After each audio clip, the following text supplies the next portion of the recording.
Assalamualaikum warahmatullahi wabarakatuh. Halo anak-anak, selamat pagi. Bagaimana kabarnya hari ini? Alhamdulillah, semua anak-anak ibu dalam keadaan baik semua ya. Ibu harap kalian dalam keadaan sehat dan tetap semangat ya, walaupun sekarang kita belajar di rumah. Nah, ibu kembali memberitahu kepada kalian untuk tetap mentaati protokol kesehatan, seperti memakai masker saat di luar rumah, cuci tangan setelah beraktivitas, dan jaga jarak. Oke, baik anak-anak, sebelum kita memulai pembelajaran hari ini, marilah kita berdoa menurut agama dan kepercayaan kita masing-masing. Berdoa dimulai. Berdoa selesai. Kembali lagi bersama Ibu Mona di sini. Hari ini kita akan melanjutkan pembelajaran kita, masih tema 2, bermain di lingkunganku. Subtema keempat, bermain di tempat wisata, pembelajaran yang ketiga. Yuk kita langsung saja belajar bersama-sama. Nah, sekarang liburan dilanjutkan menuju taman kota. Di pembelajaran sebelumnya kita sudah berwisata ke pantai, sekarang kita menuju taman kota. Benny dan teman-teman bermain ayunan. Benny dan teman-teman bermain ayunan di taman kota. Apa yang sedang mereka lakukan pada gambar? Ayo, apa? Ya, mereka sedang bermain ayunan dan membersihkan ayunannya. Ayo sekarang kita membaca teks berikut ini yang berjudul Bermain di Taman Kota. Liburan dilanjutkan menuju taman kota. Di taman kota sangat banyak permainan, salah satunya ayunan. Benny bersama teman-temannya main di taman kota. Di taman kota ada 4 ayunan yang berdekatan. Di ayunan yang berdekatan terdapat 4 siswa yang bermain-main. Dari kanan ke kiri ada Lani, Siti, Benny, dan Udin yang duduk di ayunan. Di belakang Lani berdiri Dayu untuk mengayunkan. Di belakang Siti berdiri Mei untuk mengayunkan. Di belakang Benny berdiri Edo untuk mengayunkan. Di belakang Udin berdiri teman laki-laki lainnya untuk mengayunkan. Mereka bermain ayunan dengan hati-hati. Teman yang berada di belakang mendorong ayunan dengan perlahan. Setelah beberapa menit dari waktu yang telah ditentukan, mereka bergantian bermain ayunan. Nah, itulah teks tadi tentang bermain di taman kota. Sekarang di sini Ibu ada pertanyaan sesuai dengan isi teks tadi. Ini harus dijawab ya. Soal yang pertama, apa yang sedang dilakukan Benny? Yang kedua, siapa yang duduk di ayunan paling kanan? Yang ketiga, siapa yang duduk di ayunan paling kiri? Yang keempat, siapa yang mengayunkan ayunan Benny? Yang kelima, siapa yang mengayunkan ayunan Siti? Nah, itu tadi pertanyaannya. Sekarang ayo kita jawab bersama-sama ya. Nah, soal yang pertama, apa yang sedang dilakukan Benny? Jawabannya apa? Ya, nomor 1 jawabannya Benny dan teman-temannya sedang bermain di taman kota. Kemudian pertanyaan yang kedua, siapa yang duduk di ayunan paling kanan? Siapa kira-kira ya? Iya, yang kedua jawabannya itu ada Lani. Nomor 3, pertanyaannya siapa yang duduk di ayunan paling kiri? Kita lihat jawabannya. ada Udin. Yang keempat, siapa yang mengayunkan ayunan Beni? Siapa yang mengayunkan ayunan Beni? Ada Edo. Kemudian yang kelima, siapa yang mengayunkan ayunan Siti? Kita lihat jawabannya nomor 5. Ada Mei yang mengayunkan ayunan Siti. Nah, itu tadi adalah jawaban yang sesuai dengan isi teks bacaan bermain di taman kota. Sekarang kita akan cari tahu arti kata dari kata yang ada di dalam teks tadi. Nah, di dalam teks ini ada kata yang harus kita ketahui maknanya atau artinya ya. Yang pertama ada kata taman, adalah kebun yang ditanami dengan bunga-bunga dan tempat yang menyenangkan. Kemudian ada kata kota. Kota adalah daerah pemukiman yang terdiri atas bangunan rumah yang merupakan kesatuan tempat tinggal dari berbagai lapisan masyarakat. Kemudian yang ketiga ada ayunan. Ayunan adalah mainan untuk berayun-ayun. Nah, itu tadi arti kata yang ada di dalam teks bacaan tadi ya. Oke, kita lanjut ya anak-anak. Kalau tadi sudah Ibu jelaskan arti kata pada teks bermain di taman kota, sekarang Ibu akan beri contoh kata pada kalimat. Yang pertama ada kata taman. Pada hari Minggu aku pergi ke taman bersama keluargaku. Yang kedua ada kota. Contohnya, aku tinggal di kota Semarang. Ayah pergi ke kota Jakarta. Lalu ada ayunan. Contoh kalimatnya adalah adik sedang bermain ayunan. Nah, itu tadi contoh kalimatnya ya anak-anak.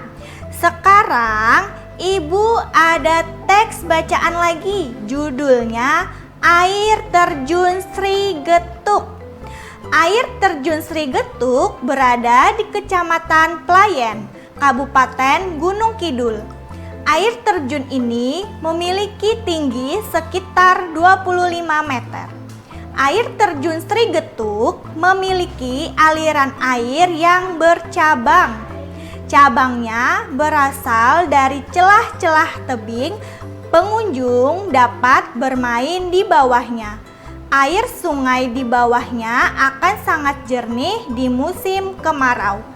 Selain itu, pengunjung dapat menikmati keindahan alam di sekitarnya. Nah, sekarang ayo kita cari tahu arti kata dari kata yang ada di dalam bacaan tadi. Ada kata apa aja ya yang perlu kita ketahui artinya? Nah, yang pertama ada kata pengunjung. Hayo anak-anak, ada yang tahu arti kata pengunjung apa? Nah, kita lihat sama-sama. Pengunjung adalah orang yang mengunjungi tempat wisata atau suatu tempat tertentu. Yang kedua, ada bermain. Ada kata bermain nih. Apa ya artinya? Nah, kita lihat. Bermain adalah melakukan sesuatu untuk bersenang-senang. Yang ketiga, ada kemarau. Apa ya artinya ya? Nah, kemarau ini adalah tentang musim. Musim kemarau adalah musim panas. Kemudian yang keempat ada keindahan. Ada kata keindahan nih, apa ya artinya ya? Ya, keindahan itu adalah keelokan tempat, hewan, atau objek yang enak dipandang.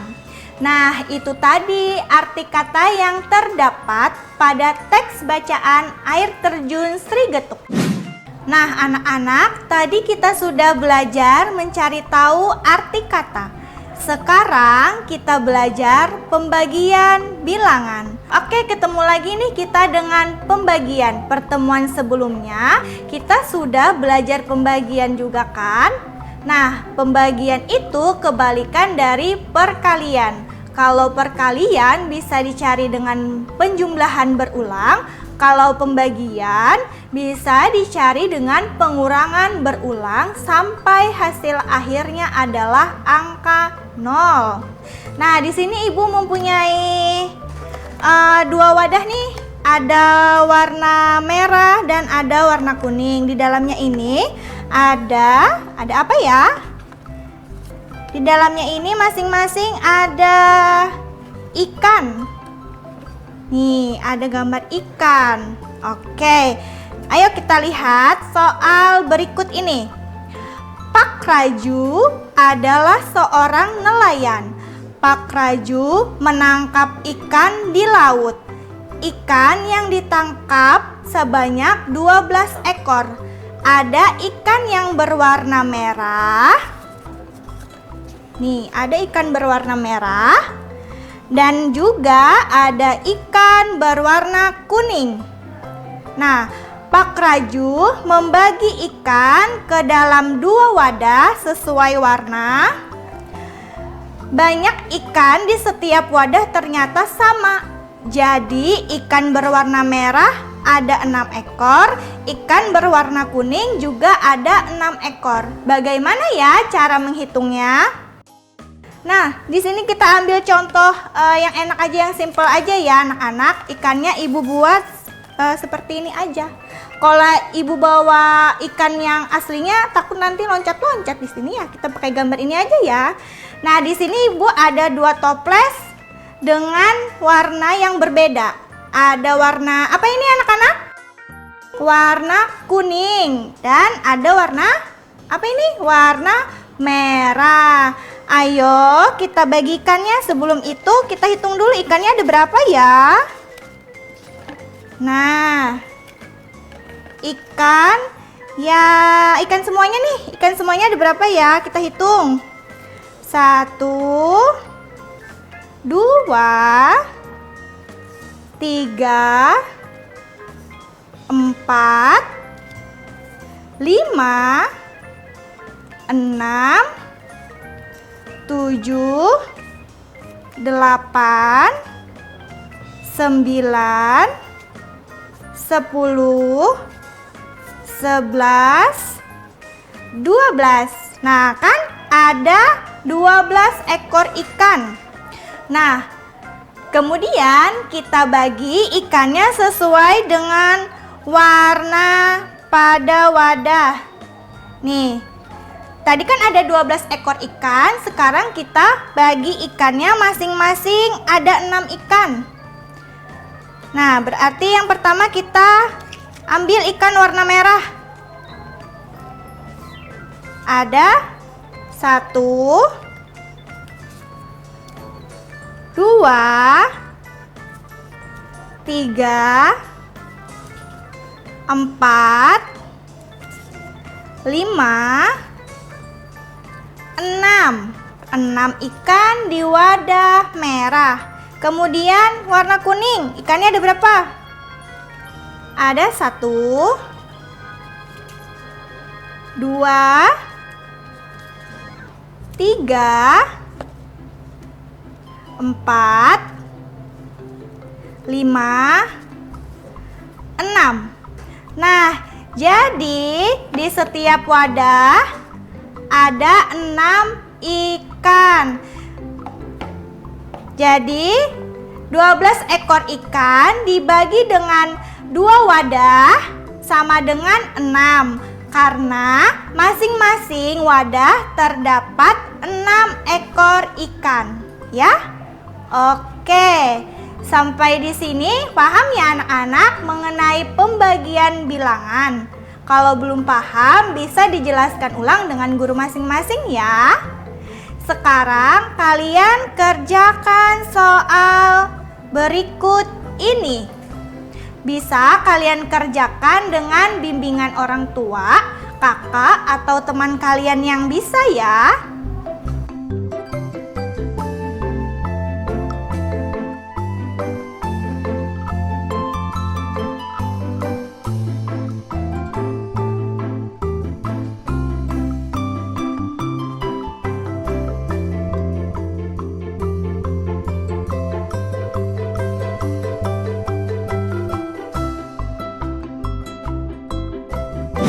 Kita lanjut ya anak-anak.